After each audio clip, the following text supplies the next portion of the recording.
আগে দরকার আত্মসমর্পণ, আত্মবিশ্বাস।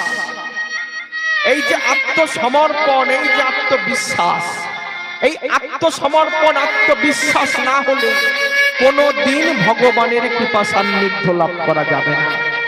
আগে দরকার আত্মবিশ্বাস। তাই তো একদিন নারদ মুনি ভগবান শ্রীকৃষ্ণকে প্রশ্ন করেছিল, ওগো দয়াময়, তোমার কাছে একটা প্রশ্ন আছে, উত্তর দেবে? বলো। আচ্ছা, কুরুক্ষেত্র যুদ্ধে তুমি পাণ্ডবদের পক্ষ গ্রহণ করলে আর কৌরবদের পক্ষ গ্রহণ করলে না কেন?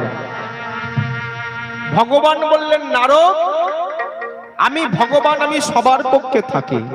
যে আমাকে রাখে আমি তার পক্ষে থাকি, যে আমাকে রাখে না আমি তার পক্ষে থাকি না।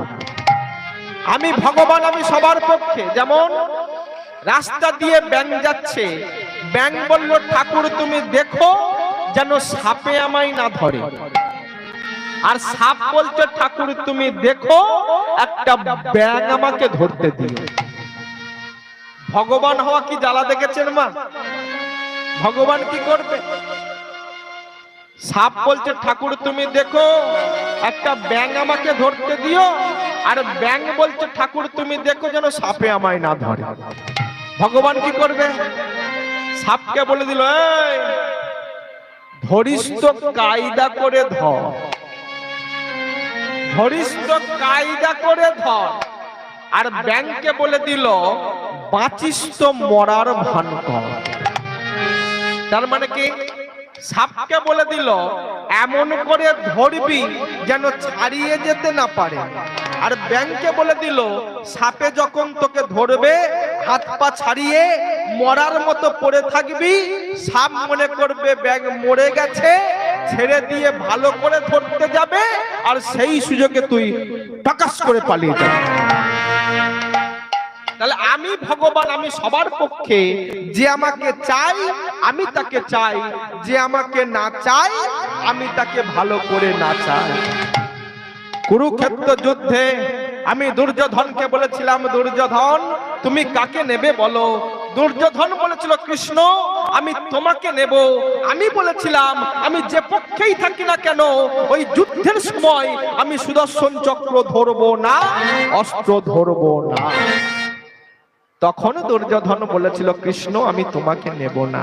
কেন?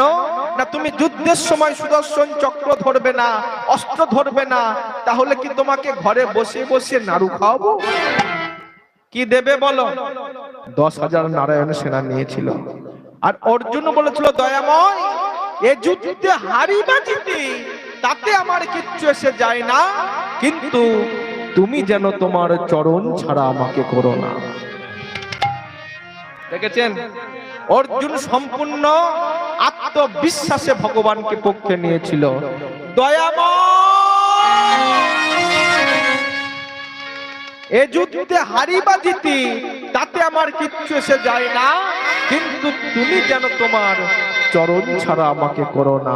শুধু এ জনমে নয়, জনমে জনমে তোমার চরণে আমার একটাই মিনতি। মিনতিটা কি? ঠাই যেন পাই চরণে,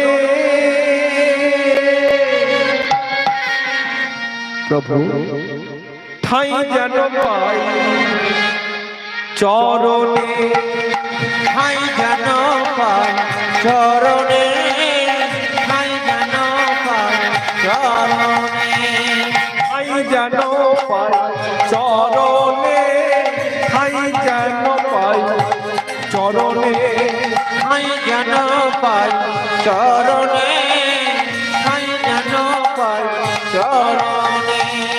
ওগো দয়াময়, ওগো করুণাময়, ওগো দয়াময়, ওগো করুণাময়, ওগো দয়াময়, ওগো করুণাময়, ওগো দয়াময়, ওগো করুণাময়, কৃপা করো দিন জনে জনে জনে, ঠাই যেন পাই চরণে, ঠাই যেন পাই চরণে, ঠাই যেন পাই চরণে। কি বললো মা? এ যুদ্ধে হারি বা জিতি তাতে আমার কিচ্ছু এসে যায় না, কিন্তু তুমি যেন তোমার চরণ ছাড়া আমাকে করো না। অর্জুন সম্পূর্ণ আত্মবিশ্বাসে ভগবানকে পক্ষে নিয়েছিল। তাই আগে দরকার আত্মসমর্পণ, আগে দরকার আত্মবিশ্বাস।